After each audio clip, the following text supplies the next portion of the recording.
What's up, guys? This is Coach Grant with First Down Training, and today we're going to talk about 5 tips for you wide receivers to run better routes. Let's get started. All right, guys, so the most important aspect of running routes for any wide receiver, you watch any NFL wide receiver, they do this exact thing, is selling the fade, okay? Everything is a fade until it's not. You're going to line up off this line, and if you give this DB any tells that you're not going to fade, you telegraph the route with your eyes, you telegraph it with your pad level, he's going to know he's going to make a break on the ball, and he's going to be faster than you, because at the end of the day, it's a race, guys. Who can get to the ball where the quarterback puts it in that spot for us? Who can get there faster, us or the DB? Who can get out of the break faster? And if we're selling this fade, guys, it's going to be a lot harder for him to react out of a back pedal on his heels, because we're looking over his outside shoulder and we're going full speed ahead, same pad level, our arms are pumping, and then we're just able to make a move, change a direction at the drop of a dime, guys, and we're going to get into that later. But the number one thing that all wide receivers can do to get separation is sell the fade, okay? That is the most important aspect of any route that you run. We're running a 5-yard hitch, we're running a quick slant, 3-step slant. You should be bursting off this line, same pad level, exploding off this leg, no false step, looking over his outside shoulder, and then we just bam, right at the drop of a hat, change direction, get into this slant, get into this hitch, whatever route it may be. But always, guys, number one thing when you're running routes is sell the fade. All right, guys, so the next thing that all great wide receivers can do is they change direction, they drop their weight, they can stop right on a dime, okay? That's all great wide, like Jerry Jeudy, he's one of the best at doing that. That's why he's so great after running after the catch, because he's able to catch this ball and he's able to just change direction right on a dime. He doesn't have to gear up for it. Same thing when we're running a route. Like, let's say we're running a dig, right? And I'm coming up, I'm selling the fade like we talked about, and then my pad level pops up, my eyes start looking inside, and I slow down. That's a tell for the DB, and he just breaks on the ball, okay? We have to be going full speed. That's why selling the fade, all of it ties together. Everything with receiver ties together, guys. We need to be selling this thing full speed, going full speed ahead, running this fade, drop right on a dime, get in and out of this break. Now I'm going to show you a drill that you guys can do to work on you stopping right on a dime, getting in and out of your break. All right, guys, so these cones right here, you're going to need 3 or 4 cones for this drill. I'm doing 3 right now, and these are about 5 yards for the sake of the drill, but I want, when you guys actually perform this, to be about 10 yards apart, okay? So what we're working on is bursting up full speed and dropping our weight, stopping right on a dime. You're going to go 4 sets on the left, or on the right side, then 4 sets on the left side, alternating legs when we snap down and drop on a dime, sink our hips. So most important thing on changing direction, stopping on a dime, is having violent hip, guys. So when we have violent hips here, we're dropping our weight, we're sinking our hips, so we're able to change direction fast, because that's all it's about. So we're going to be here. These are 10 yards apart. So we're going to start here, left leg up. Now we're bursting up. We're going to go inside leg is the first leg that drops our weight. So we're bursting up here, full speed, good pad level, looking over his DB's outside shoulder. 1, 2 here. Violent hips, dropping my weight, snapping down. Then I'm going to reset. Then I'm bursting up full speed here.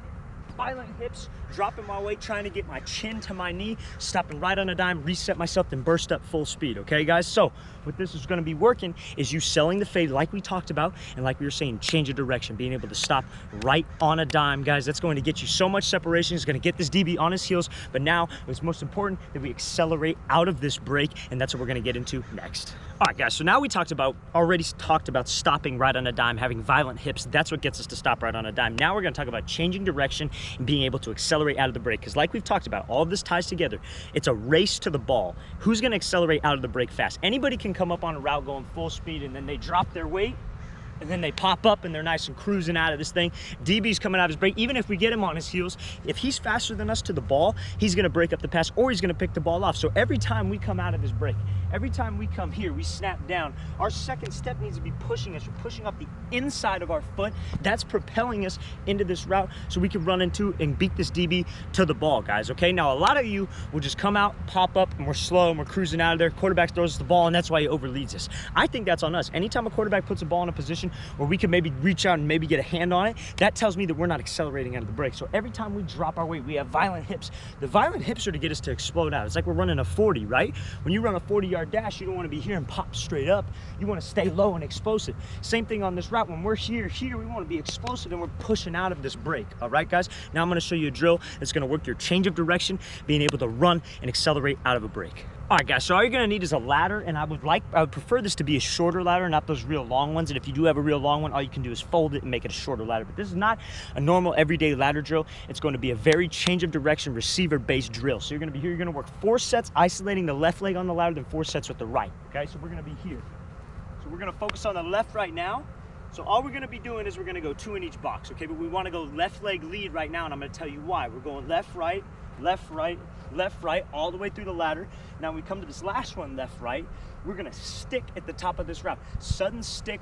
All you guys know, I've talked about that in previous videos, where we just go here, stick right now, aggressive, sudden, having violent hips, violent feet, and we're gonna change direction fast. Now, when I change direction, I wanna accelerate out of there. I wanna pump my arms. So when I come up to this thing, I'm 1, 2, 1, 2, stick, I'm coming out of this thing, pumping my arms. Now when I get to the top of the ladder, that's when I want to have violent hips. That's when stopping on a dime comes into play. So I go 1, 2 here, and I'm pushing out, and I'm turning my hips, rotating back into this ladder. Then I'm going 2 feet, 2 feet, 2 feet, 2 feet again, and I'm running straight out of this ladder. I'm gonna have a quarterback or somebody giving me a ball right off the top, guys, okay? So we're gonna go 2 feet in. Remember, we come to the top here, we give a stick, coming back here, we go 1, 2, and this carries me back around, and I'm coming back through this ladder, having violent hips when I change my direction at the top here. 1, 2 all the way through, sudden stick, and repeat the process, guys. I want to go 4 sets each side. When we go the other side now, it's obviously we're going to be right leg lead. So it's going to be right, left, right, left, right, left. Stick with the right, coming up, snapping down here, 2, 3, getting my hips back around, running right downhill through this ladder. All right, guys, so this next drill we're going to talk about, or this next tip, I should say, is going to be a lot about having a sudden stick on this route, okay? Anytime we work, primarily a double move, that's what we're gonna be talking about today, but on any route, you run a post, you run a speed out, anytime we have a speed cut, we want this cut to be real sudden, and we wanna be able to explode, having a violent step, violent with my feet, and exploding out of this thing, okay? But anytime we give a double move, guys, I want it to be a stick, unless it's maybe a stutter go, or it's maybe hitch and go. Anytime where we have to maybe break down on a cut, but anytime it's like an out and up, or you got a post corner, you want to be able to make this sudden stick, and then we're going 1, 2, 3, sudden stick again, okay, guys? The stick has to be really sudden in the ground. We have to be explosive, and the reason why I say sudden is because when it's sudden, the DB ain't expecting it.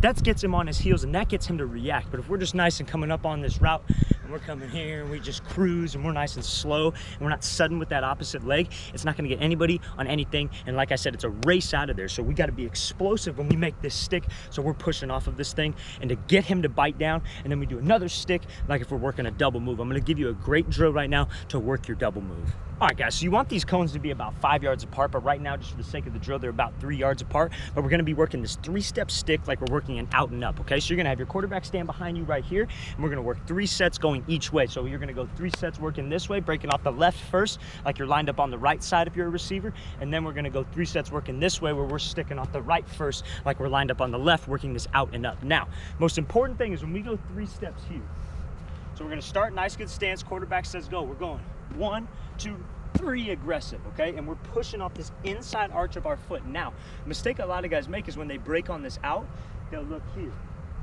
They'll look straight forward. They don't shoot their eyes back to this quarterback. We have to shoot our head around to this quarterback. We have to commit our entire body to this sideline, because that's what's gonna get this DB to come crashing down. If we don't commit our whole body to the sideline and we don't give the quarterback our eyes, he's not gonna commit. So if we give him one of these and we're like this, and we're already drifting upfield into this, into the fade portion of the out and up, then we're gonna lose. He's not gonna bite on it. He's gonna be sitting on this thing all day long. So we have to be able to be here. We're gonna be 3, committing our body, shooting our eyes around back to this quarterback. 1, 2, 3 here, and then we're bursting up. Both of the sticks that we make are going to be very sudden, guys. So 1, 2, 3, pop that foot in the ground. 1, 2, 3, pop that other one, giving the quarterback our eyes, fully committing our body. Like I said, I want to go 4 sets each way. I would show you full speed, but messed up my ankle a little bit this past weekend, so I'm not going to be able to show you full speed, but it's going to be 1, 2, 3 aggressive, real sudden, then 1, 2, 3 aggressive and sudden, giving the quarterback our eyes, fully committing our body, then bursting upfield. All right, guys, so the last thing I want to talk about today, the 5th tip for running great routes, is going to be a DB's leverage, okay? You got to understand the situation that we're in. You got to understand the defense and the coverage. A wide receiver is like a second quarterback on the field, okay? So when you come up to this line, you should ID the safeties, okay? Is it 1 safety, 2 safety, no safety? What is it? What's it looking like? Are they stacking the box? Are there a bunch of people in the box? Because if they're stacking the box, guys, maybe 1 safety, no safety, you're going to be thinking, okay, the quarterback's probably getting pressure. I should probably be expecting this ball a little bit sooner than normally, because he's going to have to get this thing out of his hands. You guys got to understand those situations. Now, when we come up to this line, look in the box. Okay, they're stacking the box. It's probably, if you got a hot route, like let's say you're a quick slant, let's say you're a hitch, I would probably expect the ball, because that's what the quarterback's thinking. Okay, now let's say you come up to the line, they're not stacking the box. Normal 4-3, 1 safety, right? Or 2 safeties, excuse me. Normal 4-3, cover 4, right? Corners off. Then we're thinking, okay, quarterback's gonna have a little bit more time to throw. I'm probably not gonna get him with a deep ball, okay? So if you have a fade called, you might wanna be thinking back shoulder a little bit when we're coming off this line. Or you wanna be giving him that aggressive 1-2 rocker step to the inside, like we talked about, that pressure step to maybe move this DB inside, okay? And then you come up to the line, let's say the corner's right here. Eyes are on you. Okay, he's probably pressing, right? We're probably thinking, man, one safety, okay, maybe cover one. Quarterback's got to look off that safety. You got to fade. I like my odds of getting this ball downfield. Let's make sure we beat him first. Let's get some separation, and then we find this ball. Okay, guys, you got to understand the DB's leverage. Now, let's say you're running a post, right? I'm running a post. I probably would like, I mean, you could take an inside or outside release, but let's use this example. Let's say you're running a comeback, right? I have a comeback called, I'm the outside receiver, and the DB's outside shade on me, right? I'm probably not going to be, let's say he's pressing me and he's on the outside shade. I'm probably not going to be taking an inside release on a comeback, okay? That's like a cover 2 situation. He's probably just going to try to wall you, right? But let's say he's playing man-to-man, right? For whatever reason, he's not taking away the inside.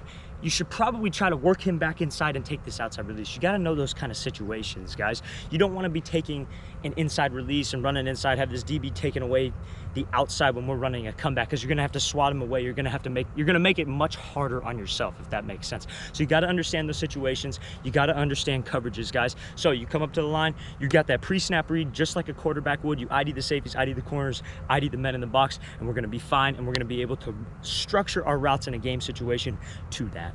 All right, guys, I really want to thank you for watching. I really appreciate it. Please check out that link in the description if you want some football gear for this upcoming season. That would really mean a lot to me, and I'll see you guys next time.